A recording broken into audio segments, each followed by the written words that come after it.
you say that you feel blissful and aware, but at the same time, these things still keep on triggering you, right? So again, and you know why? Because you know what is trauma? No, it is not just imprinted. It's the reaction that you had from the traumatic experience. But trauma itself is more of a, it's when as a piece of me, meaning a sense of me, who I am, my identity, is left with these people, with this situation, this circumstance. So it means that your soul is kind of doesn't feel complete. And when these people trigger you because you've empowered them before, because when they trigger you, you instantly, you start, they remind you of your incompleteness, basically. So you have to say, I take all my power, blessed and transformed from these people, back into me. Why any neighbor would be so important? Why anybody, whether it's parents, again, with the parents, there is a severe codependency. I need this apartment. I need to do. You supposed to put, so you empowered the apartment. You put value into the apartment more than you did into yourself. So you wasted your life and energy for hoping and keeping your energy with that apartment instead of cultivating yourself. So how does it matter? Look, what if tomorrow some asteroid hits? Okay, you had that apartment and all, but you understand, you placed value onto things which are not worth it.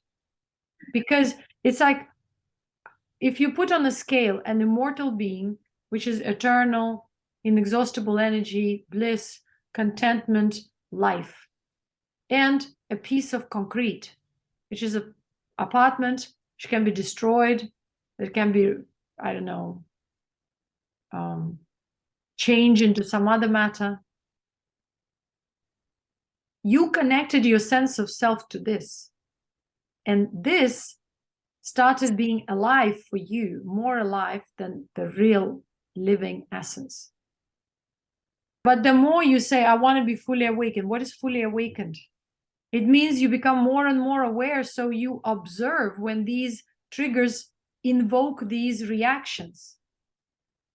You observe without judging, without feeling guilty, without feeling ashamed, just like, okay, they invoked in me this huge anger, like I want to destroy them now.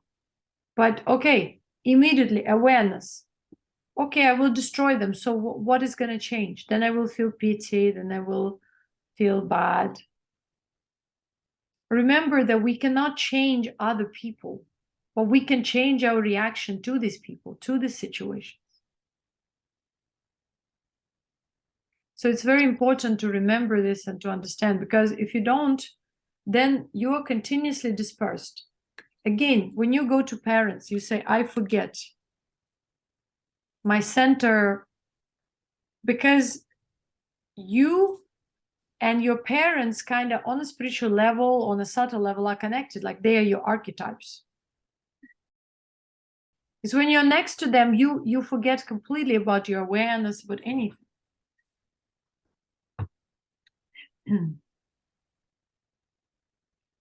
So that's what I'm saying, that when you say, I want to be awakened, it's not about what you feel in the body, bliss or that.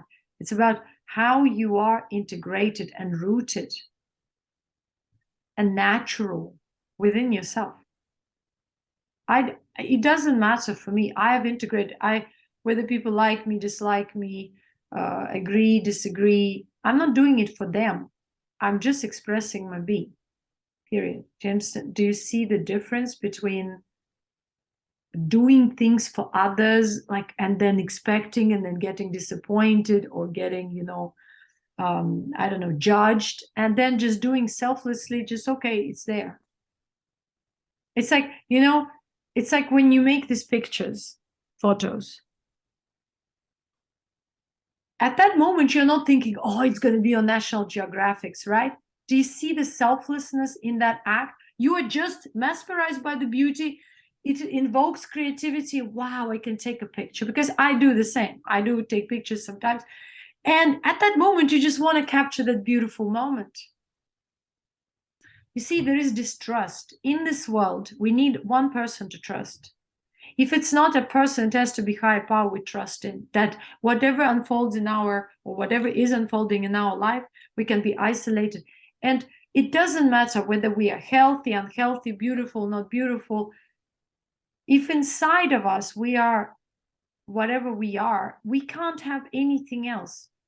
People can get attracted to somebody's physique, but if they're not vibing or vibrating on the same level, then even by liking to look at someone, your soul will start, feeling depleted and not nurtured.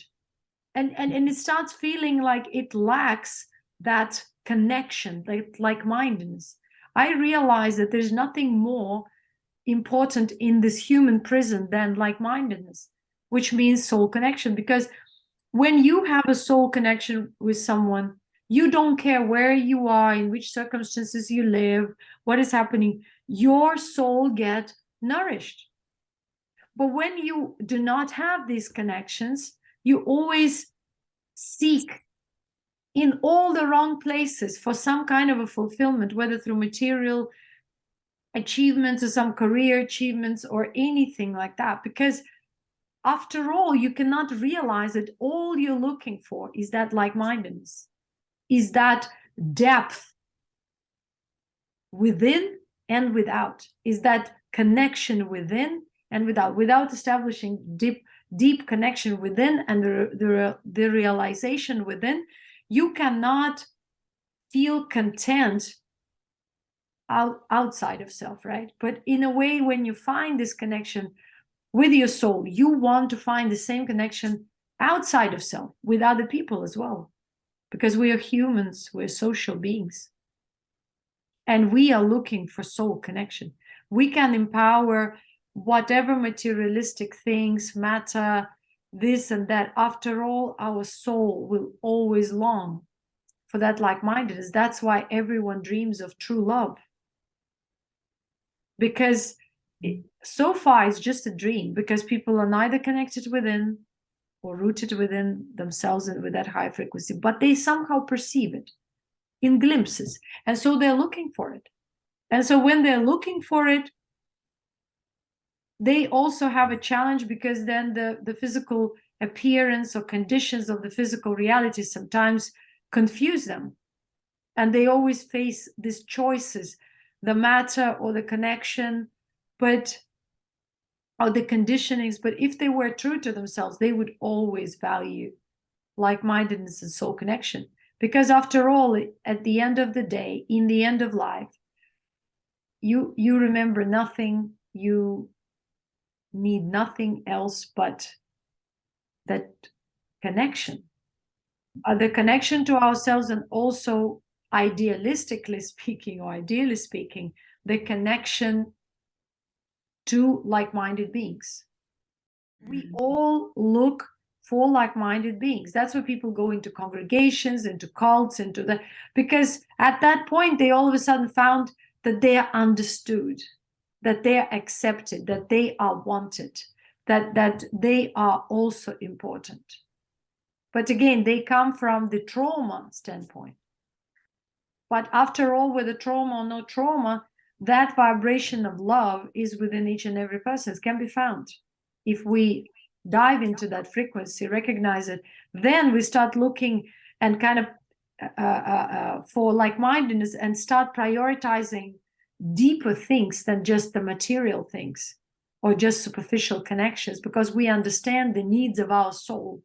Until we understand the needs of our soul, our life is but a confusion. Our life is but some kind of a struggle. Our life is but some kind of a, up and down imbalance, because we cannot find proper alignment within ourselves, like kind of to that or with that higher being. Because even if you experience that higher being, it has to kind of dawn on you and integrate with your physical being. with your emotions. It gives you that awareness, gives you understanding of your deeper soul needs, deeper emotional needs, and so on and so forth. Without seeing that, without letting go of certain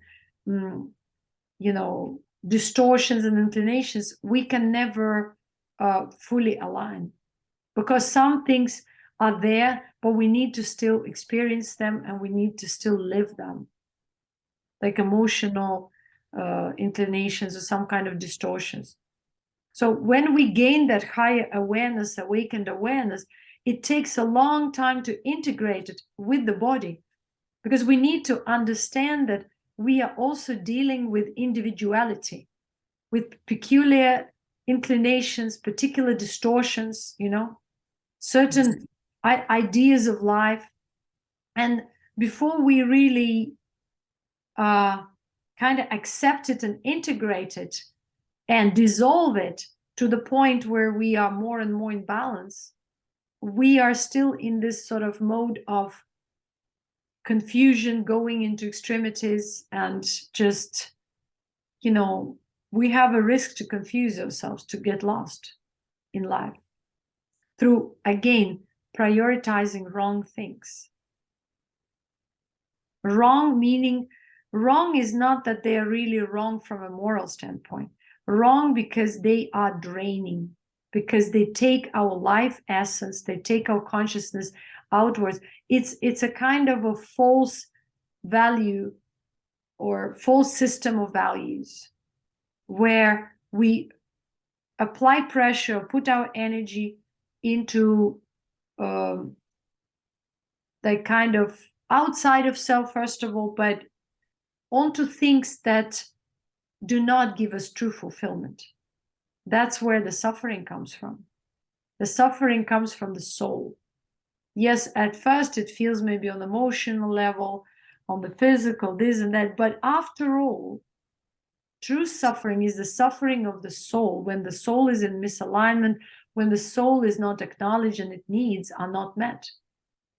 All the people are looking for that higher frequency, which is love, which is that higher frequency of soul.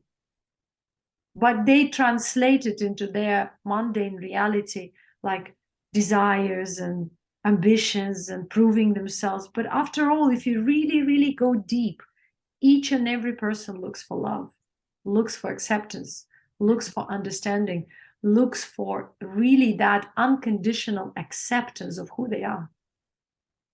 And often they don't even know who they are, but they're still looking for it. It's like the search of their soul. And as they're looking for it outside of selves, they never find, until they look within and realize that it's all along within them. And then they start the journey. They've realized it already, but it takes time to align with that, to understand that, yes, I have these emotions, I also have needs. And before I try to dissolve these needs or desires, I have to experience them, I have to explore them, I have to understand what they are all about. Otherwise, I'm deluding myself. That's why we have to embrace this karmic experience. We have to value our body, because it offers us this amazing opportunity to really experience our inclinations in the physical reality, to feel them, to perceive them, to understand the roots, even if the roots are trauma, corruption, whatever it is. To understand how the pleasure causes again pain, and pain can also switch all of a sudden into pleasure, how the awareness shifts the paradigm or the narrative of any experience. So all of this have to be realized with time.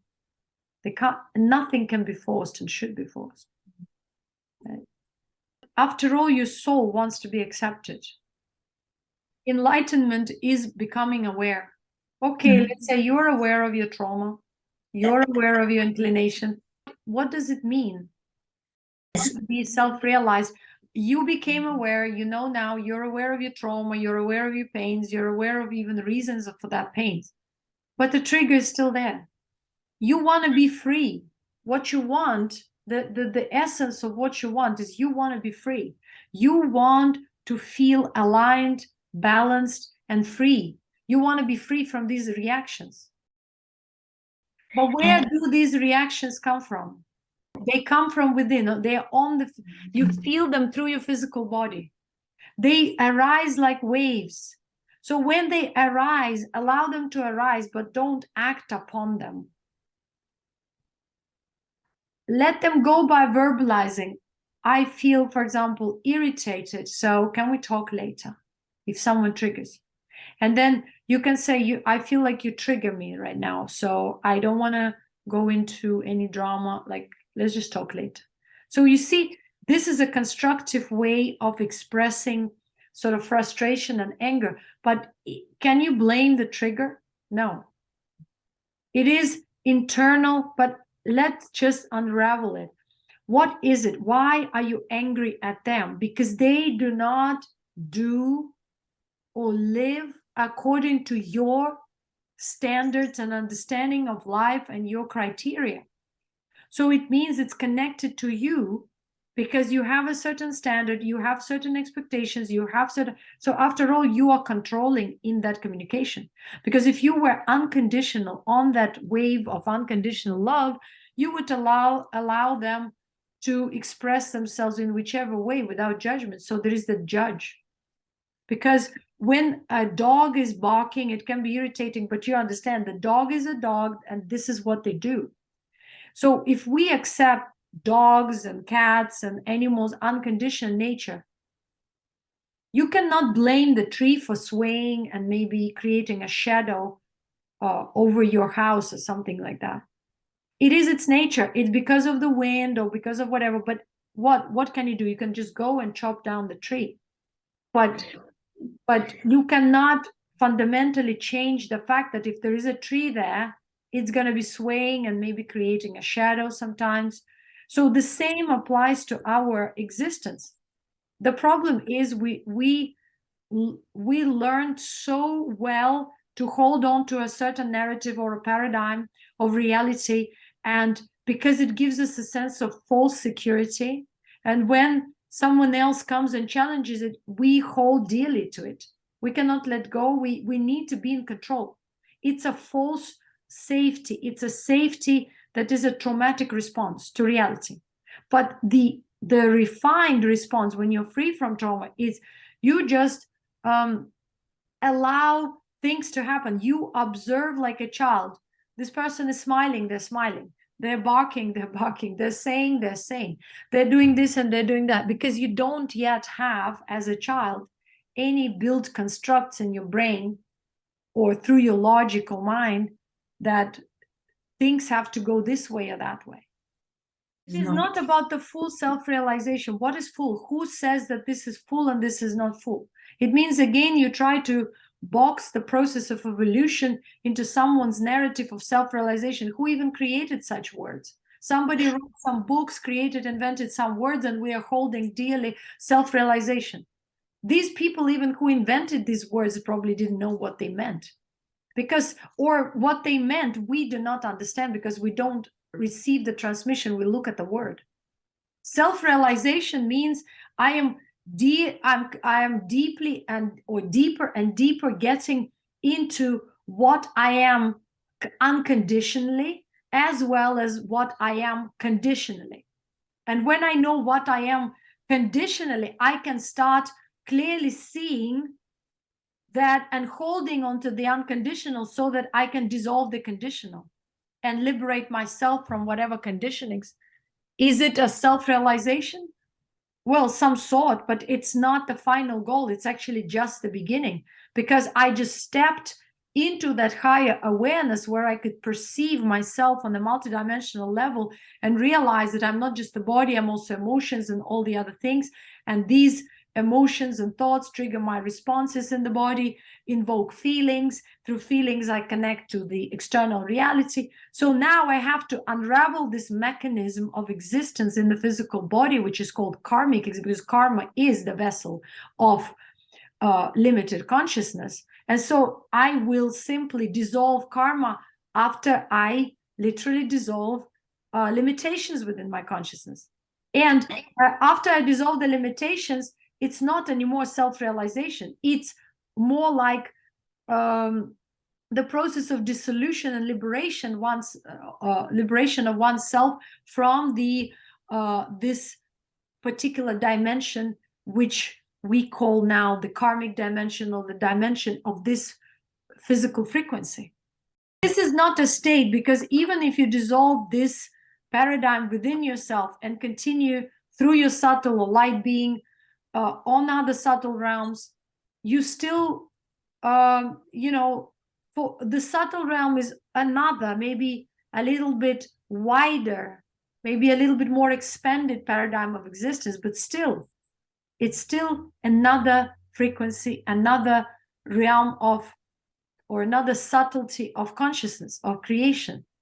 So you grow like this with evolution within this realm, beyond many realms. So where is finality? Finality was again created because of the human traumatic response, because humanity needs to hold on to something final and to think that, okay, I need to have a goal, because if I don't see that goal clearly, I am not in control. I can't control the path because I don't know the goal. So I need to create some kind of an idea about the finality or the final destination onto which I have to hold. But that in itself becomes an impediment, because we don't need to care about the destination. There's no destination. We just have to keep on refining, keep on pursuing balance, and through balance, keep on refining and dissolving the corruption, the limitations, so that we can shift and expand the awareness. The more you expand the awareness, the deeper you see. The deeper you see this realm, and then you start seeing other realms. But then through this deepening, you are also letting go and maturing to understand the other realms, rather than hold on to different experiences, because unrefined self wants to again hold on to that experience, spiritual experience, and connect its unrefined sense of self to it, which means another bondage. So what's then the purpose of these experiences?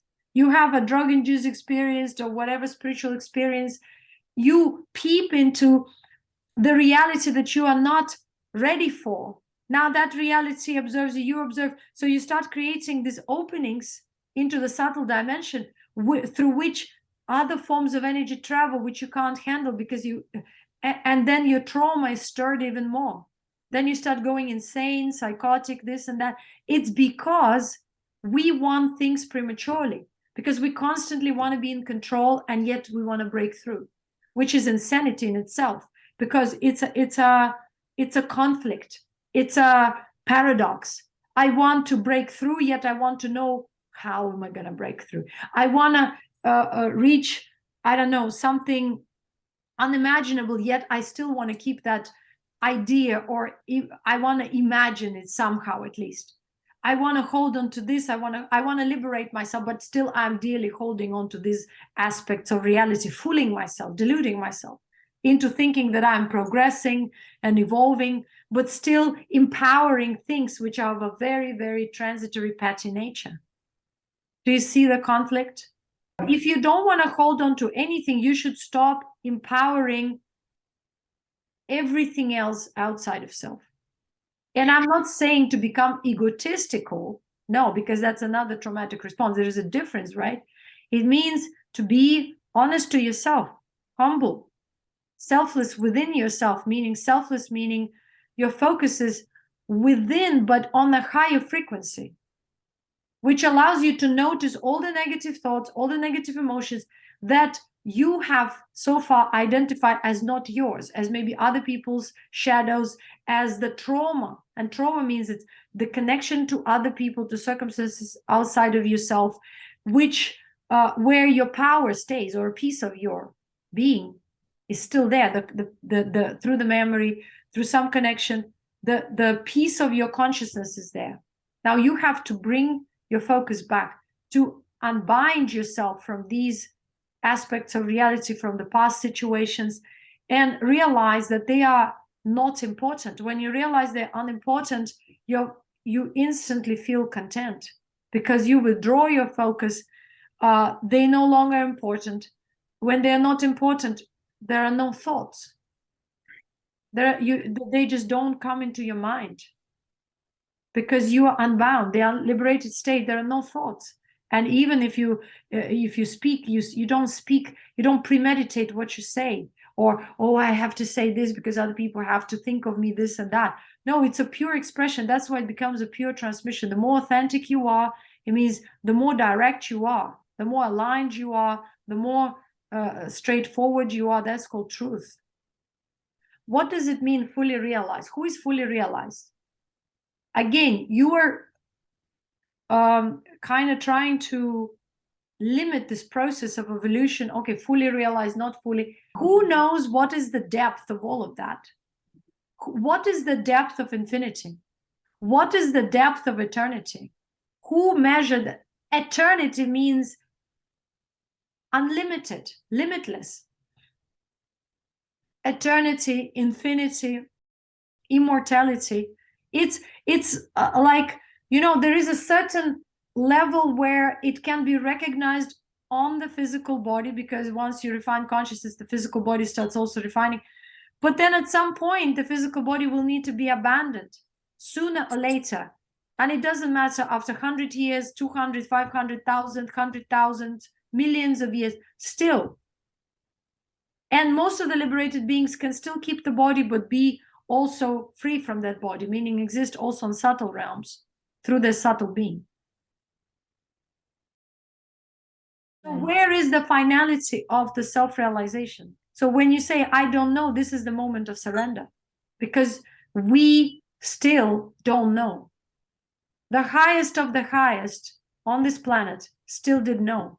And if they were truly the highest, they bow down with humility to creation and said, there's still so much more I don't know. And this is the truth, because as long as we're in the physical body, it's impossible to contain the infinity.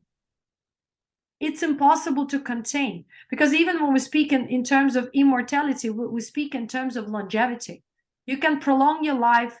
Maybe you have that privilege or possibility, but does it mean you're somewhat fully or not fully self-realized? Well, that's some sort of an achievement that now expresses or manifests in your physical body, but sooner or later, when you break through into other realms and you expand and you understand that those other realms are much more potent in whatever, or it's a different dimension. So you start learning through that, and now the physical dimension seems to be too limited. You can still consider, but you understand? And the more you evolve, the more collective and cumulative you become as a cluster of consciousness, because that's what dissolution is. You dissolve the individuality, that's self, into selflessness, into means unconditional being. And so the more you evolve, the more you are unconditional. And then the level of your unconditional being is such a frequency that you either dissolve your body or abandon it, and you no longer want, there is no connection with this realm anymore. Because sometimes there are some levels of evolution where beings are still in the subtle, but they still have the connection. They still serve from the subtle realm, this physical realm. Sometimes they're in the body, sometimes they're out of the body. Sometimes there is still some kind of an invisible link there, subtle link, because they're still serving on some level, but being kind of mostly on the subtle level. But once they have done that, so that subtle karma, you may say, subtle connection is dissolved, then there is complete transcendence out of this dimension and realm and this whole kind of a fragment of creation, a fractile of creation, which we currently occupy. So it's unimaginable for this day and age, for this brain to even contain that. No matter what experiences we may have throughout this bodily existence, even if we expand and these and that, there are still limitations. And the moment you dissolve these limitations, you break through, you experience something else. But then it's still something else, and something else, and something else within the creation. So we have to hold on to the essence of creation, which is awareness, because creation exists in multitudes of manifestations and appearances and names and forms and vibrations and frequency levels, right? Free will is bound to the degree of awareness. The wider or the deeper your awareness is, again, we're speaking within the human dimensions, deeper, wider, the wider the spectrum of your awareness, the subtler, the deeper, whatever you wish to call it, the wider the range of your will, meaning freedom of will. Because the will at this point, in this day and age, for the majority of people, is tied up to their emotions and their limitations and their corruption. So they are not actually in touch with their will. The will is wrapped up into these emotions and trauma. So it's dictated by trauma, by traumatic response. So how can you really say that this is free will? If they go and do something against you, for example, if they conspire or try to affect you in an occult way, all they're trying to do is manipulate your emotions so that your free will becomes weaker and you open up your system to them. When you interact with people, you open up your system to them. Because you don't understand the energy boundaries yet, and you haven't restored that actual will, which is unconditional, which is the will of your higher soul, higher being. Because if you were, your will would not be manipulated easily by other people's wills, or by stronger wills, or by more egotistical wills, or by more emotion. But whether they are stronger or weaker, they are still, these wills are still within the emotional thought realm, which is a human paradigm, man-made reality. It is not that free will we're speaking about when there is a soul choice. Because people can't even make a soul choice, because that soul choice is dictated by their fears, by the society, by the cultural, religious backgrounds, and fears connected to these backgrounds. So barely anyone knows their free will. They have to be awakened and clearly realize that frequency of the higher being, so that they can define what that free will of that higher being is within them. And through that free will, they walk this path with courage, dissolving all the limited paradigms of the self, all the corruption, all the limitations, all the distortions of whatever nature, emotional, thought, ideologies, intellectual ideas. Yeah, so that is the desire of your soul. That is the free will you're speaking about. So you desire to cut the cords. Yes. Now, the reason for that is because you're suffering, and because you understand that these connections weaken your being, so you would like to cut them. All right. For that, of course, people may, affirm for themselves. They can write down that I would like to burn and sever all the cords with whatever parties, entities within the collective, or darker forces, whatever you want to sever the ties and connections with, and burn it. You can also disconnect consciously by, severing the cords and using the power of your visualization. It can be done in subtle form. It is always in subtle form, because the real cords and ties are on the subtle dimension. They are connected to your energy body, and because of the affliction of being connected to these forces through these cords, your physical body gets affected. Your physical body gets depleted. And so when you sever it, you make a conscious decision, whether you use any kind of a physical affirmation or some sort of a simple ritual where you just write it and burn, or whatever you can use for your mind to kind of accept it as a finality, because that's how our human mind works. It wants to kind of put a stamp on everything. But spiritually, you just simply, with your free will, do not give permission for any of these to work. And you say, from now on, I sever all the cords. Why is it so important? What, you have to ask yourself and really contemplate why their acts are important. Okay, they're just sweeping. Imagine it would be your teacher sweeping, or it would be your lover sweeping. You see, it means that you have submitted somewhat your will towards what the other person wants. So their negativity wins over your being, or what? To cut forever means this person is not important. Whether I observe them barking, sweeping, screaming, cursing, calling me names, I don't care. I just look at them. They are in trouble, imbalanced, and they need support. But I am not the person. I'm not in power position to give them support. So all I can do is compassionately detach myself and prioritize myself. At that moment, there is a existential question. Is it me or them?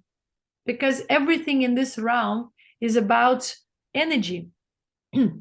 And you can always ask yourself, is it them or me?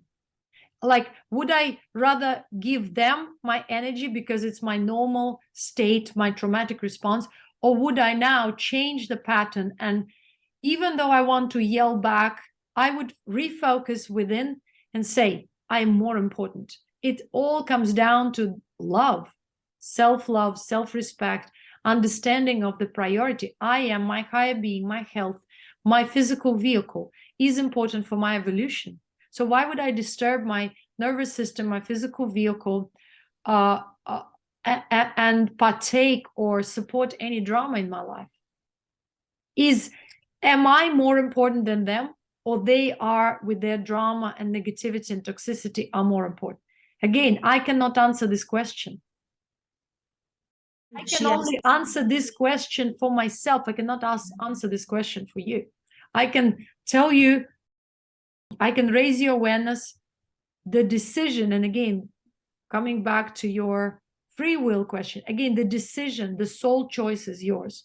What decisions you're going to make, what you're going to prioritize, what is important, what is unimportant. It is all your range of free will. But this type of free will can be bent, it can be manipulated sometimes by people. The more you're rooted in the trauma, the more manipulatable you are.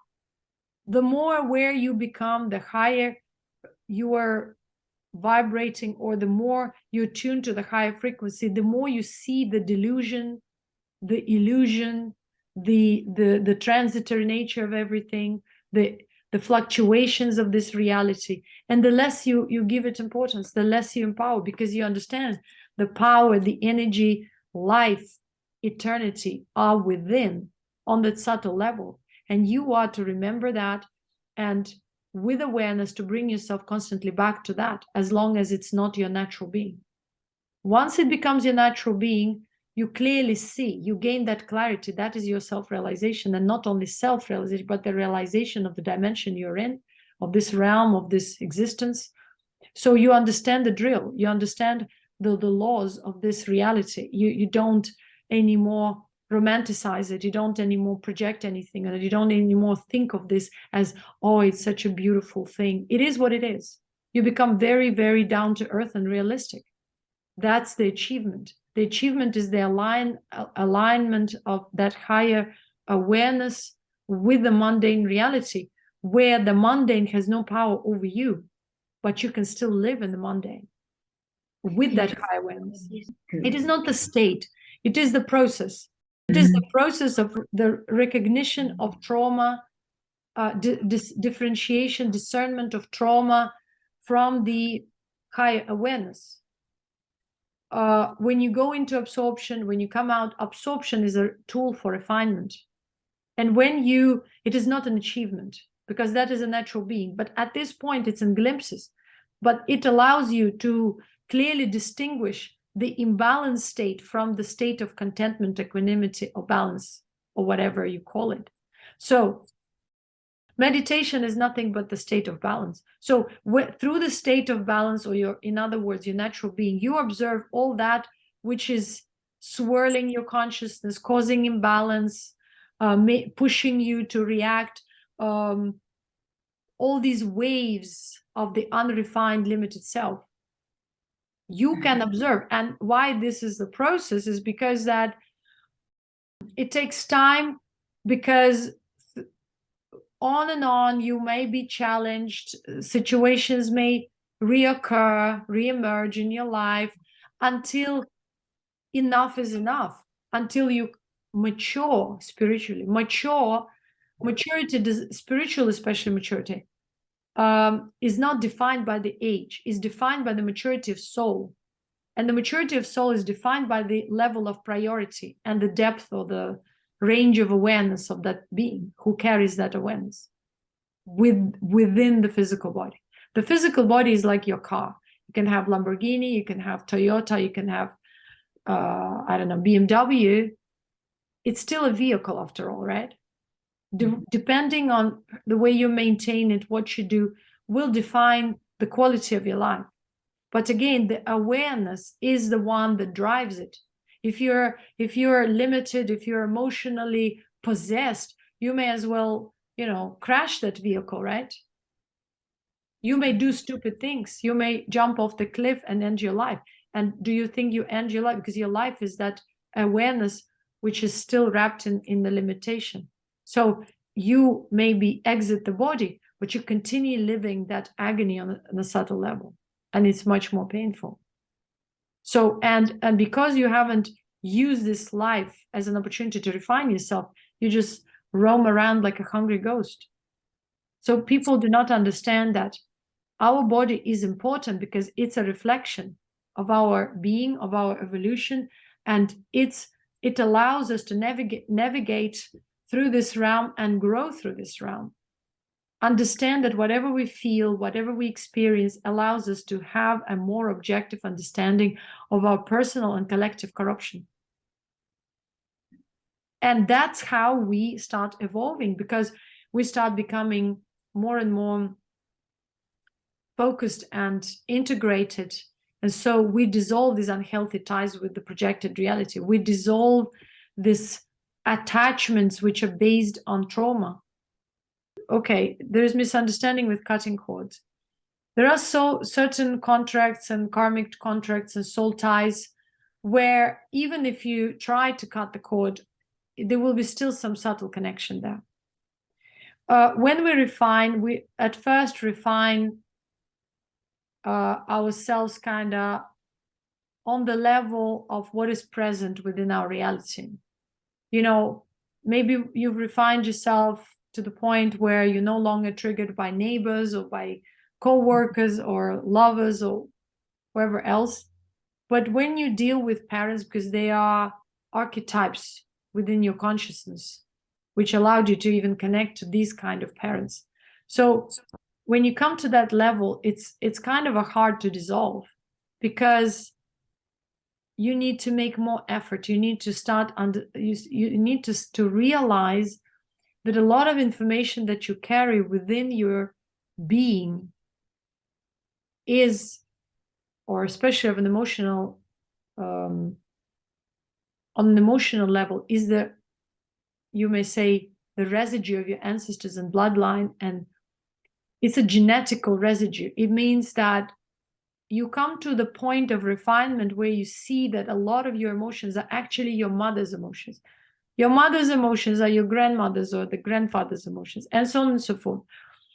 So you understand that a lot of your responses are not even yours. Because when the basic trauma is resolved, you start seeing things on the collective level. And the first level of the first stage of the collective viewing is your family, your ancestry, your bloodlines. So you start dealing with that information, and it's somewhat connected to you and not connected. So you start dissolving the ties with sort of mental intellectual ties, emotional ties, by seeing that a lot of these reactions are actually inherited reactions. And once you see it for that, for what it is, you start dissolving these ties. You no longer associate with these emotions at all, because you see that they are not yours. You clearly realize they are not yours. Maybe your mom was emotional, she was carrying you in the womb, and now you're carrying that pain and maybe depression that she was going through at that time, and you think that this is me, this is how I am, but maybe it is the trauma of your mother at that time. Your mom was going through something, and maybe her reaction was connected to the way her parents were upbringing her, and so on and so forth. So at that level, it's much deeper level, and it is more sometimes painful. It depends on the information which is stored there. It's not necessarily painful. It depends on the level of your soul maturity and how you are able to let go. And the level of your trust and surrender in the process. So that will be defined, or I mean, that will define your sort of ability to dissolve this sort of collective residue and liberate yourself on that level as well. And this takes time, for sure. The external reason doesn't matter. Why you're attached to people, the way you excuse it, the way you validate it, is it inheritance? Is it being afraid to hurt someone, or this or that? It doesn't matter. We are looking at the fundamentals, and the fundamental point here is attachment. And the attachment is not about the frequency of your communication with these people or anything else. It's very subtle. Attachment is emotional, mental composition. It's a link. It's a subtle link through which you drain your energy, because that is more important than your well-being. Your fear of you're afraid to lose inheritance, or you're afraid to lose this and that. That is tied around your self-esteem, because, and again, your limited self. You connected the sense of self with whatever element within the projected reality. I don't care about what the name and the form of that element is, but there is a link through which you drain yourself, through which your being loses vital force to something within the projected reality, something transitory, something that can even overlive you. That building may stay. That amount of gold can still exist after the body perishes, but people still give it more power than the power to the immortal selves. Life, which is within you, took care of you. Life means your consciousness took care of you, took care of your interests and needs. So why wouldn't it continue doing so? After all, do you need to stay in stress each and every day, hoping that one day your parents would die and you get that inheritance? I mean, you are wasting your energy to this future, nobody knows even with a realistic paradigm, every day. Because that, why don't you stress about it when the time comes and you really need to deal with it? And you see at that time, is it valid for you or not? Meanwhile, you stay in peace and equanimity, empowering yourself, cultivating yourself, and maybe realizing that's not important at all, that this is a bondage. Nothing is good and bad. Good is when you nurture and gain energy. Bad is when you lose it.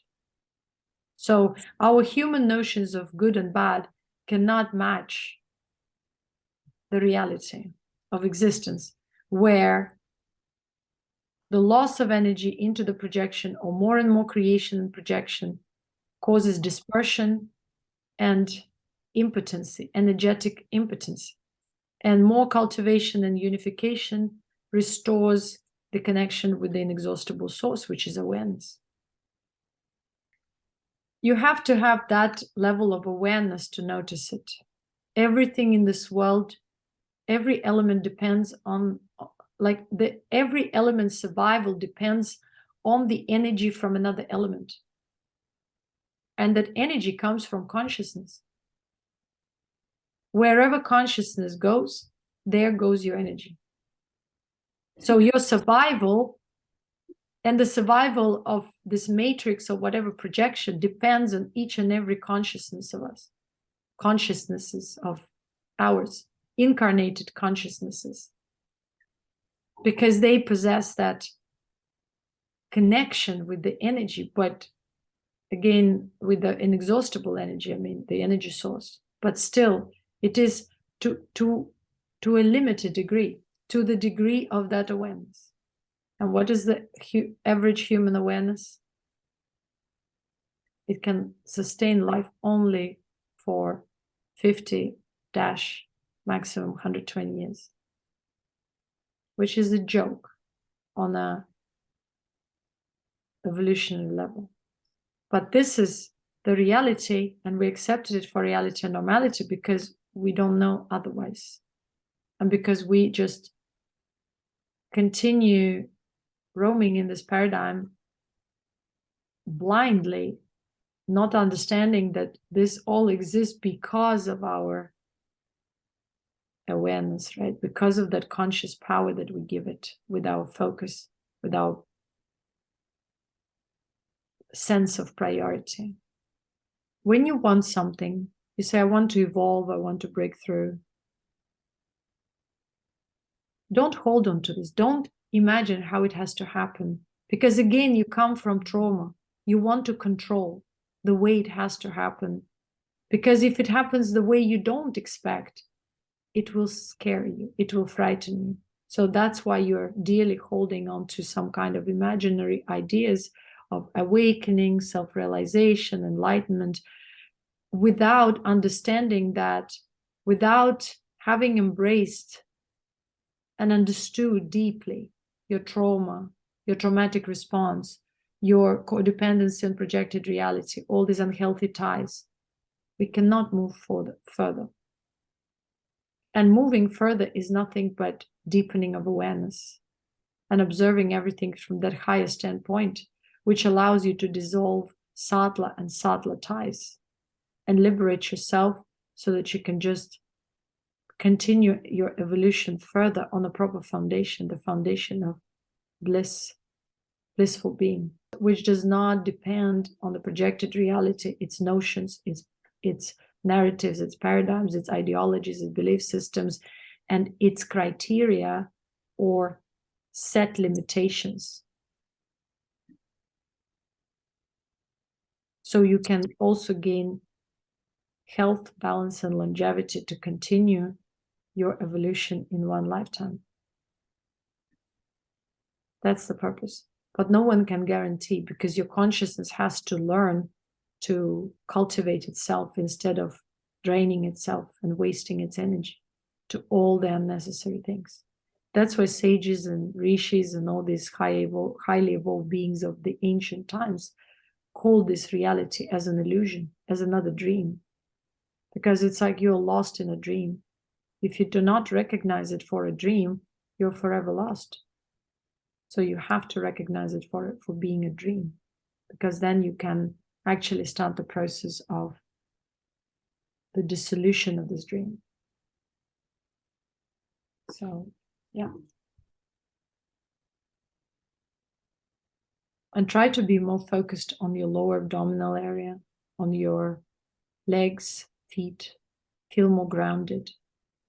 Do not create any kind of ego about your spiritual, non-spiritual lifestyle. It doesn't matter what you do or don't do. If you eat healthy, it will contribute to your kind of a physical balance. But the reality of things is such that true health comes from the health of the subtle body, energy body.